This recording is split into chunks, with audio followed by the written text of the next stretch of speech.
This is Lady Maya. Hello, you guys, and we are back with another podcast.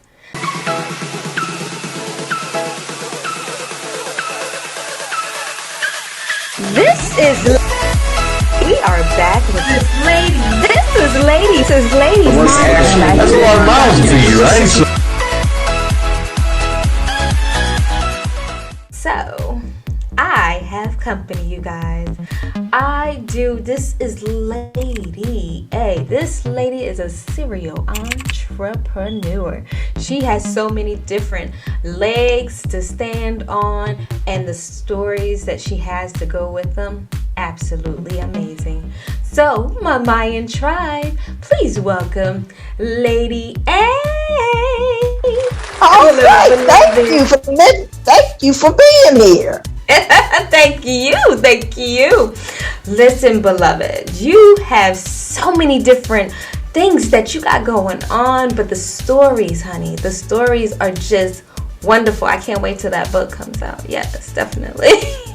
Can't wait. So, tell us a little bit more about why you are starting so many businesses. Well, it's not like I just ended up in it. It was just something that I ended up doing. Like I said, I've been the year 2014 made my 14th year as being a book reviewer. And as I told you earlier, I was a book reviewer. I started out writing for the Black Man in America, Yes. the Black Market. There were some more black websites, several more, but they're no longer in business now. They didn't hold up like the other ones did. Right. And I guess it was kind of, it was something maybe they didn't think that they could keep up, or it wasn't something that they had the money allocated for. I don't know why they did that, but they just didn't stay in touch. Well, some of them just went out, and I think it was another one, the Black Voice, and I think American Online bought them out. That was black owned. girl, you got a lot of black. That was one of the very first ones I went to.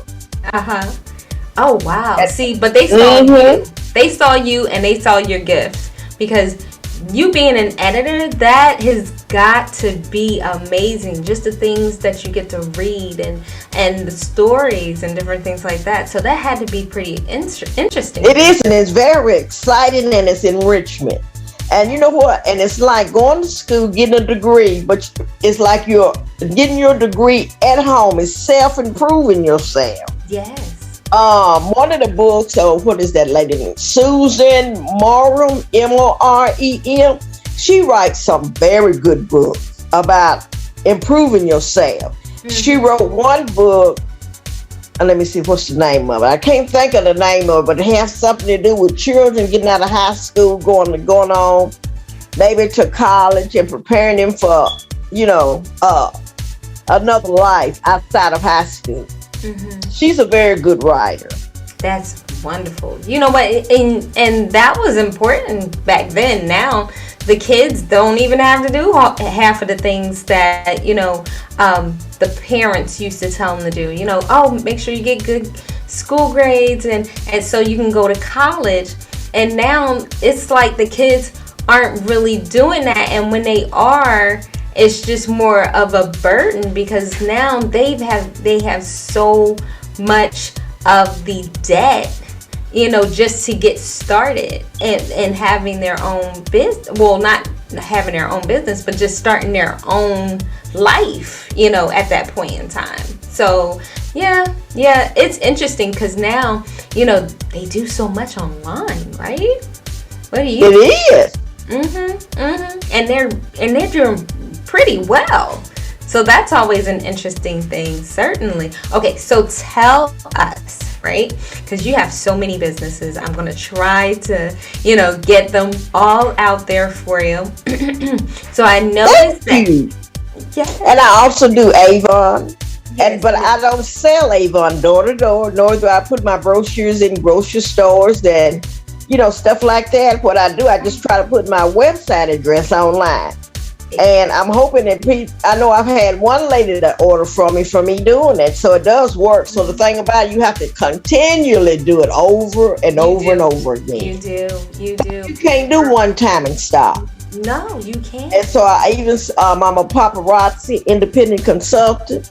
And so Yes. what I do that website like that. I started out with Facebook, and now I'm on Telegram. I'm trying Telegram now.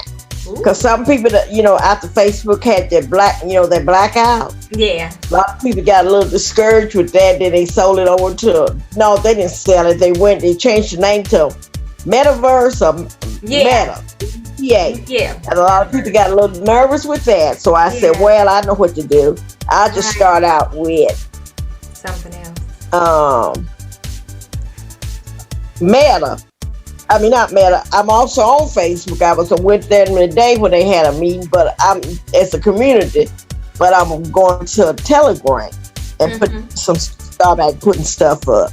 Right. Oh, wow. Okay. Yeah, you're active. That's always a great thing, especially for networking, right? It is. Yes. And I'm with Instagram as well. I do I do it Instagram. Mm-hmm. And like I said, I've been playing with just TikTok and YouTube. Right. And that So is my jam. it's a challenge. It's something else to do. It is. It really is. And you know what? A lot of the times it's so fun. You just kind of lose track of time when you're doing it and different things like that. I love the fact that you said you were on Pinterest and you got people. I'm excited. I know. It's over 400. And I know a lot of people, they don't think it's worth their time. They said, we're not going to do that. That's not worth our time. But I think I think some of the people are missing the point when they don't think Pinterest is worth their time. Right. And I have a group that I let some professional mental health people rent out on my Pinterest board. And they keep information up there, but it's still my board. Right. But I let them put, they asked me could, then I told them yes. So they put different information up there about, helping people from the mental health community. Yes. And that, you know what, we all need that type of community, We really do.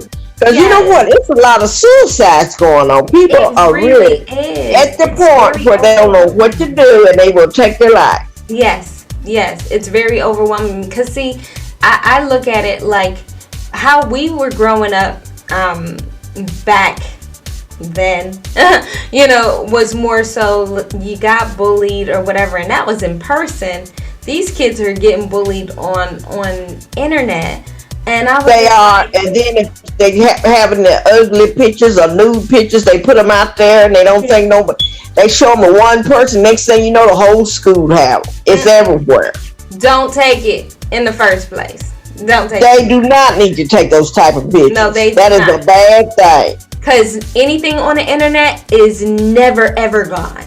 Never ever gone. And I even told my girls, I said, listen here, if somebody says something mean to you on whatever platform you're on, turn that crap off. Like, no, that's the best thing to do. It is. And I'm like, you have to know you're better than whatever they're saying. You have to. If you don't know, like, let me remind you, come here, you are my child. There's no way that you're anything as mean as they're saying. So if you don't believe it for yourself, nobody else can have you believe it. I know. So there you go. You know what? I think that is absolutely excellent. I'm so glad that you got that support, especially on your Pinterest page, honey. Yes. So let's talk. What else are we doing now? Well, I got my blog from Blogspot. And a lot of time people think they need to buy their domain name. I've had domain names before. And so what I do, I write on Blogspot. Some of my articles have had like over 300 people to visit because it'll let you know when you're writing your own article. Right. But let me see. I think one of them was an Avon article somebody shared with me about how this person had $1 million business with Avon. And I shared it, and I think that one was over 300 visitors on there. Right. Okay. So you can go back and look in your most popular articles. Blogspot will put it up, Blogger. They will put it up and let you know your most popular articles that people go to on your blog. I like And I that. think I've had that blog ever since 2014 or 2010. I'm not sure, but anyway, I got it on there.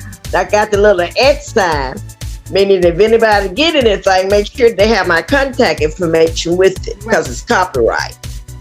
Always, always. That's amazing, girlfriend. You can actually sell some of that too. A lot of people are looking for blogs, and looking for writers. And that's always one of those things that we can, benefit from, especially when they're looking, especially since a lot of people are getting businesses now. And that's good. Yes, it is. And it just makes you wanted in that way. They're like, wait, you're a writer? Oh, can we talk? Can we do some business? And that is good. Yes, that's very good, and it will keep you busy, honey, and keep you, and keep your money right. I can definitely do that as well. You know what? I'm gonna definitely tell you about a couple of those links that I know of that will do that. You know what? Let me ask you this: what is the goal? Like, what is your ultimate goal? My goal is to be self-owned where I don't have to go back to work for nobody. I know that's right. It really is. Yeah. And I have some goals. I would like to have my own home. Yes. Buy me a house. Yes. I would like to have me a nice vehicle. It doesn't have to be brand new. And I don't want to be on any type of assistance. I want to be able to do for myself. Yes, I do it, honey. I can appreciate like that. Some people are looking for sugar daddies. I'm not looking for a sugar daddy. No. That's not my goal. No. My goal is if I do get somebody that I'm able to do for myself as well. He can help, but I don't want a sugar daddy like a lot of young ladies want. So they want a man that's gonna do this and do that for them and do this and do that. That's not my goal. No. That's it's what's the word? More tradership, like a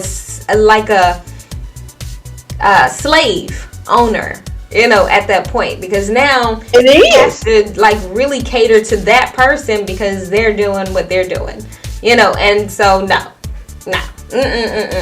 Maya is Maya, Lady A is Lady A. We will not. We are strong. That's right. Serial entrepreneurs. So yes, we're not doing that. We're not doing that. That's right. I love it. I absolutely love it. And but you had said something really quickly when you were telling me about I believe it was the Henry I can't remember, Alex Henry. Alex Haley. I came from the hometown of Alex Haley. He lived in Henning, Tennessee when he was growing up. And his home house is the museum now. And when Mayor Fred Montgomery was living, that was his childhood friend, his boyhood friend, one of his best friends. And the mayor ended up, I don't know if you want to call it the job, but I would call it he ended up with the job at the museum. Right. That he would do tours. And he would just take his time doing tours. And the way he could explain it, I mean, it would almost bring tears to your eyes. And I had lived in Henning for about 4 years and had never been there. And to be honest, I had never thought about that, going there. And that's a part of Black history that I could have missed. And I was so glad that my friend John, and she said, Angela, we was going to take some girls. Maybe they was teenagers. My daughter was in that class group also. And she said, we need to take them somewhere. I said, well, we going to go to Jackson or Memphis. She said, no, they've already been all these other places. She said, why can't we come to your home? I said, well, there's nothing in my hometown. She said, there's the museum. I said, no, what? I said, oh, I can't go there. She said, how come? I said, because I hadn't been. She said, where are you going to go now? And I was so embarrassed. I did not know what to do. She said, you make the arrangements and give us a date and find out and we'll be there. Right. And I told my husband about that. I said, oh my goodness. I said, I've never been to this museum. He said, go and talk to man. He's not that bad. I said, okay. So I went to Henning. I mean, I was already living in Henning. So I called there to see was Mayor Montgomery up there. Could I come see him? He said, sure. And when I got up there, he said, I was wondering what was taking you so long. He said, I know all about your grandparents and they know me. He said, your grandparents knew me and my wife for many years. And he said, why wouldn't you? He said, what took you so long to get up here? I said, I said, I don't know, Miss Montgomery. I said, I just don't know. He said, we'll be happy. He said to bring them. And I don't know if they got a discount rate because they was, like a children's group or what. I can't remember. But we did go. And I think we bought, like little pencils and stuff like that. They had little, they had some, souvenirs you could get at the museum. Mm-hmm. And it was real nice. And I was really glad that I had got a chance to go and he would talk about how he wanted to go to school. Mm-hmm. And some days he would get dressed to go to school when he was a little boy. Now you imagine if he was Alec Taylor's childhood friend, what age he was in the time he was a little boy. Mm-hmm. And he said when the boss man would come by and would blow, his mama would tell me he couldn't go to school that day. He had to go to work. He said, Mom, I don't want to go to work. I want to go to school today. His mama said, but you can't go today, Fred. You got to go to work because he's out there waiting on you. And so he would have tears coming down his eyes because he wanted to go to school so bad. Oh. And this is the thing about it. Our children have all the chance in the world to go to school and do something with their life. Even if they don't go on to college, they could go to technical school. Yeah. They could go to the library and read books. Mm-hmm. Or either, there's so many ways that they can get learning now. Exactly. If they're not college or don't want, like somebody might say, well, my family don't have money to send you to college. Well, if they don't have money to send you to college, there are other ways you can prepare yourself for the real world. Yes. Make it happen. You can make it happen. Yes, you got to take the initiative. If you don't take the initiative, nothing will happen. And you'll be there looking crazy. No, don't do that. Just do something. You never know what that thing that you started to do will introduce you to, so that you can actually do something that you wouldn't mind or really enjoy. I know. Exactly. So there's so many times that I hadn't even thought about much. And I would be like, you know what? Not that I was trying to be lazy or anything like that, but I was just really insecure with the fact that I didn't do that well in school. So I just was like, oh, well, maybe it's just me. But then I was just like, wait, I know who my father is, the Lord above. And he goes give me all type of understanding on what to do then, right? And that's right. And he gives us all different skills. Yes. He gives you skills. He does. He gives us all different skills and prepares us. Yes. And you know how most people say, and I'm going to tell y'all, I know how you say that you're not sure, you're only waiting on God, or you're waiting on the universe to give you something. What I will say is this: you have everything that you're supposed to have. The willingness to learn, the willingness to do something. You go forward, things can be opened up to you. But if you don't do anything, nothing will be open to you. Because that's true. You can't go nowhere and meet somebody, if you just sitting still and sitting at home. Nobody can't tell you about a job. Or even better now, because most of the stuff is virtual. What you can do is, why don't you jump on a couple of calls, or just find some groups, because there's nothing but groups on Facebook now. So you can find some like-minded individuals that can possibly give you ideas. That's right. That you can do. Just saying.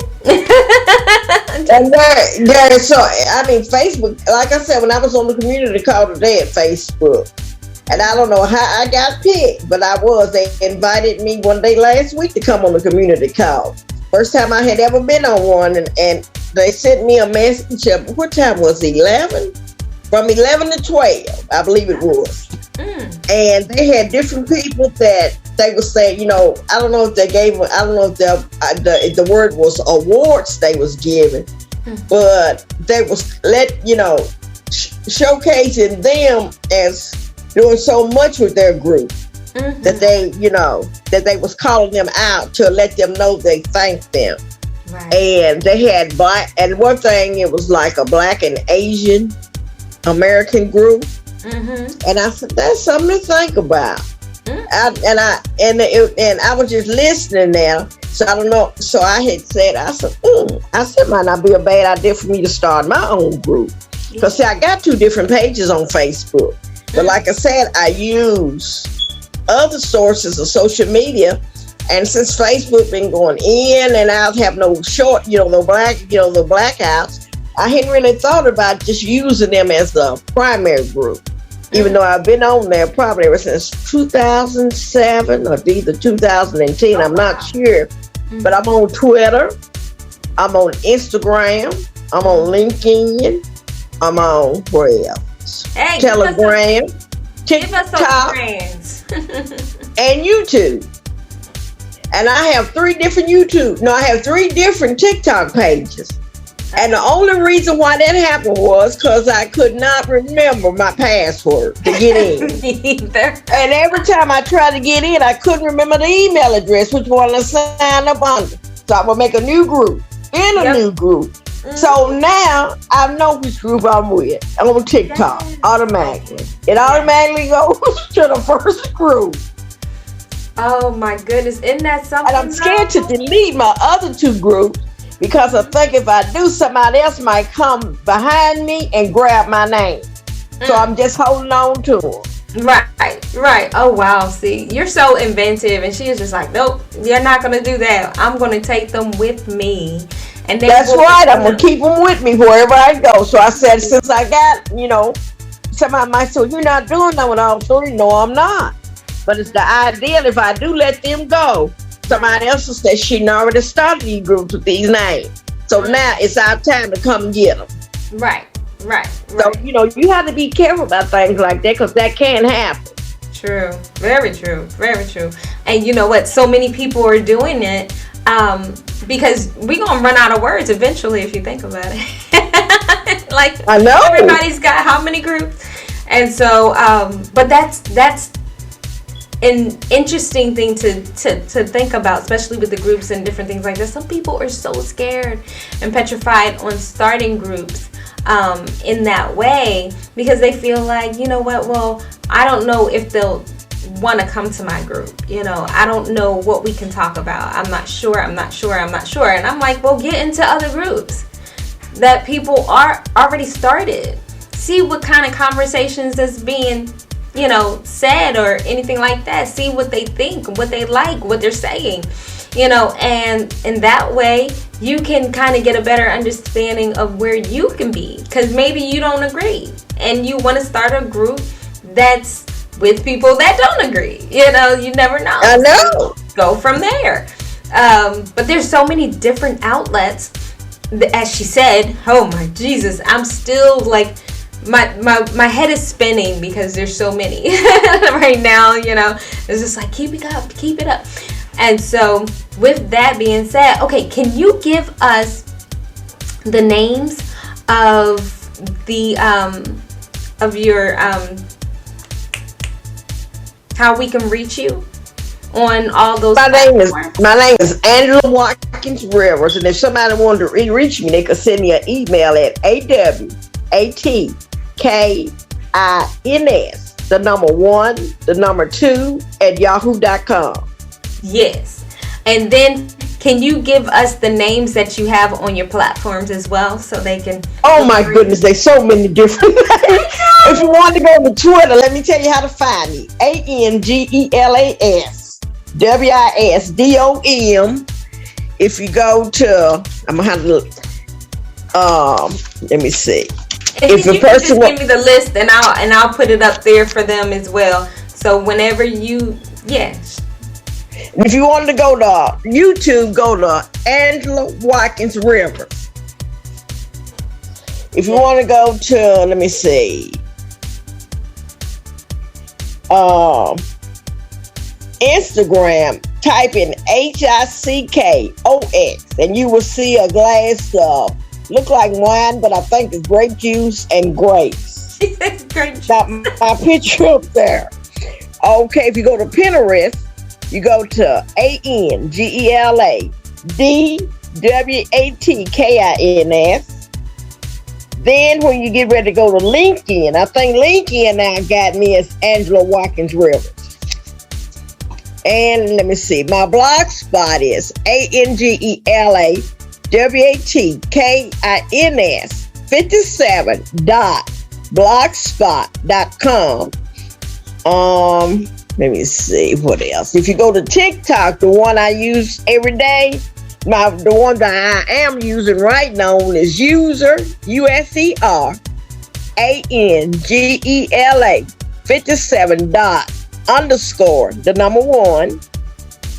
And my Avon is listed at youravon.com/Angela Rivers. My paparazzi is paparazziaccessories.com/456184. And let me see. I think it's all for right now. I think I've said it all. Because I'm looking about and got back to those are, and my Telegram is listed under Angela Watkins Rivers and also Angela's ANGELAS ANGELA apostrophe S Tech TECH, and I think it's Angela's Tech and Global Tips, because at times I have written overseas. Where I was at one group when they had this website called injesus.com. It's no longer in existence. I think it was owned by a millionaire at the time after 9/11. And the only thing you could put up there was Christian material. It didn't matter what race you were. Mm-hmm. And they did a profile on me, and it was like that on there. We had 6 different continents that was rated on that platform. I like that. So I can't remember how long they stayed, but I know I was with them as well. So when I go back and I look at different things. So yeah, so I have done some international writing as well. That is so awesome, girl. You got to put that on the resume. Yes, ma'am. I will. Make sure you put that one definitely on the resume. Okay, so what if you can tell my Mayan tribe just something as far as your favorite experience, what would that be? Well, I just love writing. I'm able to reach people. And writing is my passion. It really is. I call it my quote of the day, because at night before I go to bed, every night, I might miss one night, maybe out of 2 months, but I'm right back on it. I always try to give a quote of the day for encouragement at nighttime. I don't know why I don't do it in the morning time, but I'm more of a nighttime person, like I'm burning midnight oil. Yes, how about that? At nighttime, I can think better. Mm-hmm. So what I do, I always have my quote of the day, and I try to let that be the last thing I put up, if not the very last thing I put up. It might be the last thing for most nights, right. But if it's not the last thing I put up, then it's the next to the last thing I'm gonna put up. But I like for that to soak in, where you have something to concentrate on over in the night and think about. Because like every time you turn around, there's so many tragedies going on with tornadoes and hurricanes and flash floods. Yeah. And things happening at the malls and the schools and the theaters. So, people need something to rest their mind with. They do. Oh my goodness. Tell it, girl. We gonna definitely have to talk about that one on my other show. Definitely. Okay. So, if there's anything that you could actually tell my Mayan tribe, dear, the floor is yours. like I said, I started writing probably in about 1999. And when I started writing, it went on the internet. Let me see. One person was from Texas named, what was his last name? He was a Cruz, C-R-U-Z. I can't think of who the other person. Come on back. So it was different people that taught me how to write. And what I would do, I would pay them $15. Then they would proofread my material. And when they would proofread it, then they would pass it along to the publishers. And they would let me know what magazine they were going to be put in. And I'm kind of self-taught. I had 300 people. No, I received 300 different magazines from Texas. And they wanted to know what I said $19.95 in. And they said they will fill my mailbox up with 300 publications every month. Wow. So when they did that, I could sit down and learn from them from my home. And I told my husband at that time, Roger Watkins, he was from Henry. I said, Roger, I really need to quit my job because I can't keep up and learn from home. He said, man, you can't quit your job. We have this house to pay for. I said, Roger, but I really need to quit. He said, Blaine, you can't quit. So I kept on. So I got madder and madder and madder at him. Yeah. Because I would stay up late at night because I was the stores manager at the prison. Uh-oh. And what I did, when I had to stay up late like that, I said, this ain't gonna get it. So I wasn't gonna say anything else to him. When I would get off work, I wouldn't come straight home. I passed my house, go in the country to my grandmother's house to see my grandma, my mother. My mama had multiple sclerosis, so she was bedridden. Okay. So what I did, I said, I know what I'm gonna do. I said, we was invited, his church was invited to his church for a revival, and he was chairman of the deacon board at Pilgrim Rest Baptist Church. And I'm trying to see what was the name of the church. St. Mark. I think it was St. Mark. And it was a pastor from Memphis that was up preaching, Dr. Frankie Ray. He's an excellent speaker. And I can't remember what he talked about that night. So when I went home, that night, I said, I know what I'm going to do. I said, I'm going to go to bed. I didn't even talk to my husband. He said, if you want to quit your job tomorrow, he said, I'm going to let you quit. I said, are you joking? He said, no, I'm not. I was so scared he was going to change his mind. Right. I put my pajamas on, got in the bed, and went to sleep. When I woke up the next morning, I was so scared he was going to tell me, and I was only joking. I did. He didn't say nothing. I didn't say nothing. So I got dressed, I washed up, got dressed, and I went to work. And I said, this is my day to leave this job for good. I don't have to come back here anymore. Yeah. Thank goodness. I said, praise the Lord. I ain't got to come back to work no more. Oh, yeah. So I typed my resignation up. I gave him 3 weeks notice. Went to the office and put it in the personnel box, just the warden box, the accountant box, because the accountant was my boss. And who else box did I put it in? The key chit man box, because I had keys, to unlock the warehouse. Because I think I was a stores manager at that time, or over the warehouse one. I can't remember stores manager or either over the warehouse. So I said, this is it. I said, I'm really getting ready to leave my job. I said, Lord, I sure do thank you. I said, because I'm tired of working. Then having to go home and try to study. And I saw, and there was one local person from Memphis in there. Can't remember his name. The other person had a Memphis mailing address that was putting publication. That was sending me publication. The other publication had a Jackson, Tennessee address that was sending me publication in my mailbox. And my husband said, why did you mail all $19.95? He said, you're going to mess your money up. I said, Roger, what is $19.95 to lose? And I'm working every day. It was no money for me to lose. Right. So he said, well, you can't buy no new car. You can't go shopping and get no more new shoes. He said, so you're going to have to manage your money wisely because you don't have no money coming in. So only thing I said, the economy was different then, back in, let me see, what year was that? 1996 than it is now. So it really takes two incomes coming in, or either a person that has some money saved up with another income coming in. So I thought about that. You know, when people talk to me, say, well, how was you able to do that? I said, you can't do that with no money coming in. Somebody got to have some money to support that, because like I said, we had a new house. Right. And I was helping him pay the note on. So he was able to take that whole house over and pay for it. Ain't that something though? But see, sure did. So when he died, I think, let me see, might be like 10 years on it. So I said, well, I'm gonna sell it, and I put it up for sale. Well.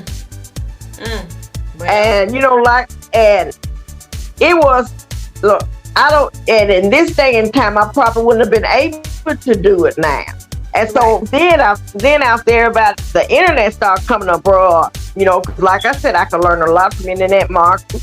There was a doctor, I can't remember what his name was. I don't think he was a medical doctor. I think he was more like a person who went to school and got a doctor's degree. Right. And I learned a lot from him. He used to talk about, you know, he would write 3 articles on an 8x11 paper. And he would share some very good, insightful things about marketing. And at one time, I wrote in a multi-level marketing newspaper by 11 by 13, and it was like 2 big paragraphs. And D. Cruz was able to get it put into that paper. And the man wanted my article. He contacted me. And so he asked me, he said, can I have your article in exchange of me making you an e-book? And at that time, people didn't hear about e-books. Yeah. And he said, I'm gonna leave your name on it. He said, but I want to market it as my own. He said, now I'm gonna make you an e-book and send it to you. And that's what he did. I had a full-time job there. Okay, so you was able to quit your job and what? And I never had a full-time job yet. I have worked. I worked in a factory for a little while until my husband got sick, where he had to have surgery. And they wanted me to take a leave of absence, but I wanted to quit, so that's what I did. Then, let me see, where else did I work? Then I became a substitute teacher in Brownsville. So I worked, and Anderson was my favorite school because my grandson went to school at one time. My granddaughter went to school there at one time, and I just like dealing with the little children more so than other ones. And at one time, I worked at the high school, the junior high, and let me see what else. So I turned to school. So I enjoyed something, because if I didn't go to work, they didn't hold it against me. If they was to call me and ask me, could I come in if I had a doctor's appointment or wanted to go get my hair done, then I didn't have nothing to worry about. Right. See. There you go. So they couldn't hold it against me. Well, you always had a hustle. That's what what we call it up north. You know, you got to have that side hustle. I know, and that makes the difference. But like I said, you got to make sure that you're able to handle it. And you can't, but like, I tell people, I said, this economy is not like it was when I left my job. It's a whole different economy than it was back in 1996. Yes, ma'am. Yes, ma'am. It is. It really is. So, you got to, and you just can't quit your job. Like I said, people start selling their publication. They left the publication, and everybody went to the internet. Then when everybody went to the internet, you didn't get no more publication. So you had to be able to keep up with what was going on. Yes, for sure. And that's a thing, they made other businesses for those people that's still doing publications, which is amazing. I know. So, we just have to tap into those places just to make sure that we can keep the funds coming, right? That's right. All right. So, you know what time it is, my Mayan tribe? It is time to It's almost 6:40. it is time to wrap it up. Yes. Oh, And so what we're gonna do is we're gonna thank Miss Lady A for just being here and giving us the information and just being able to give her experience as well, you guys. And we look forward to like working with her because she's still doing the editing. She's still helping so many people with writing as well. She's phenomenal, you guys. I told you she's phenomenal and she's willing to help. So what we can do is please support her in everything that she did. She gave us all her information. Hopefully we'll have all that in the description as well so that you guys can just kind of hang out and see what she's doing, and it might give you some insight on what you want to do for your business or with your life and be a serial entrepreneur and get into the club, you guys. Get into the club with us. That's right. Yes. Thank you so much for joining us, and we appreciate you being here and just hanging out with us for another podcast. So this is what I'm going to say. If you would like to be on Living Your Best Life with Lady Maya, go ahead and come to my email, which is admin, ADMIN, at ladymaya.com. And so you know how to spell that. That is MYYA. You know why? Because your homegirl is special. I will be talking to you guys later.